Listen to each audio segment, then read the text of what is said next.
पता है मैं कौन हूँ? शंकर, उस्ताद स्मार्ट शंकर।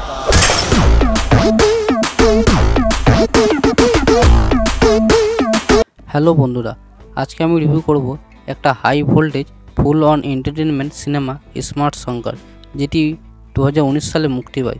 सिनेमाटी परिचालन करेছেন पुरी जगन्नाथ और मुख्य चरित्रे आছেন रामपत्नी, যিনি এখানে একেবারে অন্য লুকে ধরা দিয়েছেন। চলুন দেখি কেন এই সিনেমাটা পাওয়ার প্যাক হয়েছে। মুভির কাহিনী যদি ছোট করে বলি, সিনেমার গল্প ঘুরে বেড়ায় শঙ্কর নামে এক স্মার্ট রাফ অ্যান্ড টাফ কিলারকে নিয়ে, যিনি হায়দ্রাবাদের রাস্তায় এরকম রাজত্ব করেন। কিন্তু গল্পটা মোড় নেয় যখন একজন বিজ্ঞানী মৃত্যুর আগে তার মস্তিষ্কের ডেটা অন্য একজনের শরীরে ট্রান্সফার করে দিতে বলেন, আর সেই নতুন হোস্ট হয় শঙ্কর।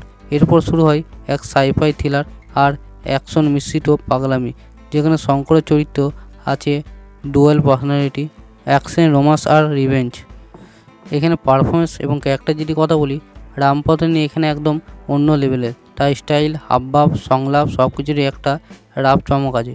চরিত্রের মধ্যে দুই রকম মুড, শঙ্কর আর বিজ্ঞানীর স্মৃতিযুক্ত শঙ্কর। নায়িকা নবীনতেশ এবং নিধি আগরওয়াল দুজনেই গল্পে রোমান্টিক স্পার্ক এনেছেন। আর সাপোর্টিং কাজ হিসেবে সায়েন্স ফিকশন প্লটকে ব্যাকআপ দিয়েছে বিজ্ঞানীরা, পুলিশ এবং রাজনীতিকরা। গান, অ্যাকশন ও টেকনিক্যালিকে কথা বললে সিনেমার গানগুলি এক কথায় মাসি। স্মার্ট শঙ্কর টাইটেল ট্র্যাক কিংবা দিমাগ খারাপ গানগুলোই মাথা দুলবে, শরীর নাচবে।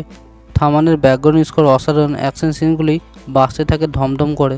সিনেমাটি কালারফুল, কোরিওগ্রাফ সুপার, এনার্জেটিক আর এডিটিং একেবারে ঝরঝরে। এই মুভিটি পজিটিভের কথা বলি, এই সিনেমার ইউএসপি হলো রামপত্নী স্টাইল ও এনার্জি, ম্যাসিভ ডায়লগ ও action scene, science fiction thriller commercial mix, দুর্দান্ত মিউজিক। আর সবচেয়ে বড় দিক, সিনেমাটি বিরক্ত এক ফোঁটাও সুযোগ দেয় না।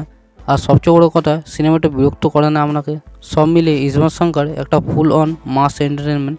আপনি যদি অ্যাকশন, স্টাইল আর একটু আলাদা থ্রিল পছন্দ করেন, তবে এই সিনেমা আপনাকে হতাশ করবে না। এটা এমন একটা সিনেমা যেটি আপনাকে একবার দেখলে কিছু সিন বারবার দেখতে চাইবেন। ভিডিওটা ভালো লাগলে লাইক দিন, চ্যানেলটা সাবস্ক্রাইব করুন আর কমেন্টে জানিও রামপত্নী কোন সিনেমাটা আপনার সবচেয়ে প্রিয়। দেখা হবে পরের রিভিউতে। ধন্যবাদ।